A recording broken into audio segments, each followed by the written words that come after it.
Hey everyone, summer's coming to an end here, and we wanted to take a little bit of time today to recap all the tools and gear and safety equipment that we're using for land management out here in Ohio. We get a lot of people that ask us what tools we're running, and we are constantly evolving, constantly changing. I'd say like every job, it feels like we're making little tweaks, adjusting our setup, not just with what we're using, but also how we're maintaining it. And that equipment really has to be maintained to operate at peak level. We wanted to put together this video that showcases all these different tools, how to use them safely, ultimately to get you more productive and more efficient when you're out there working, keeping you just safer and overall having a better time and making a bigger impact on the landscape. All right, jumping into the first category, and that's going to be basic PPE for working in the woods or wild areas. And the number one thing we're always running is safety glasses.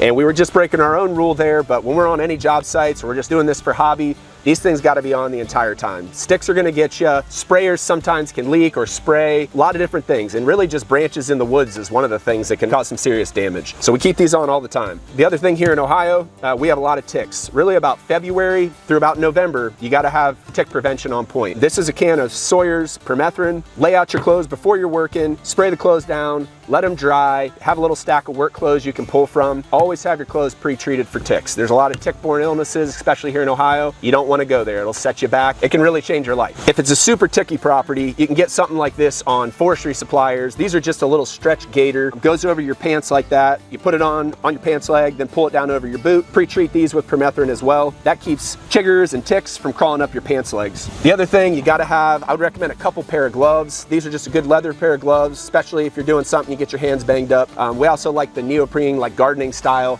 Again, bring several pair of gloves. I'll bring 3 to 5 pairs on any given day. So we're always running a backpack in the field. It's important to have water on you. You can carry snacks, stuff like that. Safety kit, you know, Keith's got a giant first aid kit here, but if you can fit one of these in a backpack, that's pretty essential too. A lot of us are running these M2s, which the hunting public sells. That's a nice lightweight pack that you can put a water bladder in, and you can put little pouches on the side too if you have more accessories you're trying to carry around. But the main thing is you're trying to pack everything in the woods with you and not have to go back to the truck continuously to grab stuff. In Larry's here, he's got a tourniquet, which is a really important, you know, first aid item to have, especially if we get into the topic of cutting.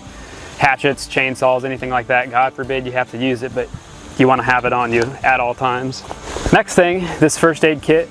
We won't dive into it too much, but a good comprehensive first aid kit I think is pretty important. Something that's got like trauma bandages, gauze, anything from Benadryl to the really bad stuff I'd say is pretty important to have at all times on. Ibuprofen. Ibuprofen, yeah. So another thing that we're all transitioning to using is good sturdy mountain boots. Leather boots that hold up and have a good lifetime is pretty important for the work that we do. And I'd say for anybody who's doing a lot of land management work, you're going to want to have good leather boots that are waterproof and have a pretty tall height to them that have a lot of ankle support on the hills. We're working on a lot of really steep terrain, and these just allow you to get into a hillside and dig in and just move along the terrain a lot easier. These are probably a couple of our favorites right here. This is a Schnee Beartooth. There's a 0 gram, that's what I'm wearing right now. Ben's wearing 200 gram. This one here is a Crispy Nevada. It's one of their flagship boots. You get a lot of miles out of these things. We're averaging 5 to 10 miles a day. So mountain boots are 100% essential. So that wraps up the PPE. Now we're moving into the next important thing, which is mapping. All right, so the main tool we're using for mapping is Onyx. Super popular mapping software. We use it for tracking, GPS, and project planning. There's a couple key features we're gonna show you guys here. So we just finished up a project here. You can see this given area. This is actually a 50-acre woodlot where we were doing some native restoration. You can see the different color track lines. Right here on the bottom right, you got your tracker feature. Every time we get onto the job sites, we have everybody start these. That gives us really cool data, like how far we walked in a day. It lets us change the color of the lines, make sure we have effective coverage of where we're working, especially with things like invasive species control. You really have to run this to keep it organized because it's easy to get lost out there in just big woods, big timber, any kind of natural area.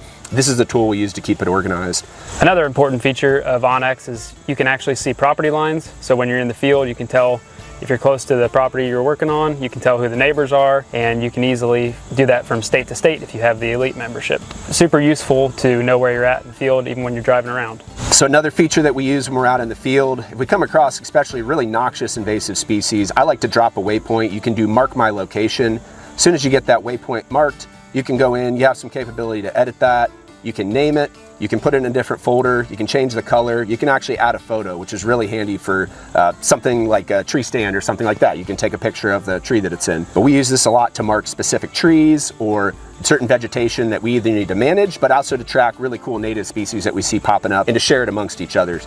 And again, another really nice feature of these waypoints is at the bottom is that share function. So you can share that with all your buddies and y'all can have the same pins and waypoints and know where you're going. And while you're out in the field, you can actually measure area, or you can get in there, create an area shape, and you can estimate the acreage. So if you're standing at a spot and you want to see how many acres are on that hillside that you're going to be working in, you can quickly figure that out. Gives you the total perimeter as well. It's also really useful for estimating how much seed you're going to need on projects as well.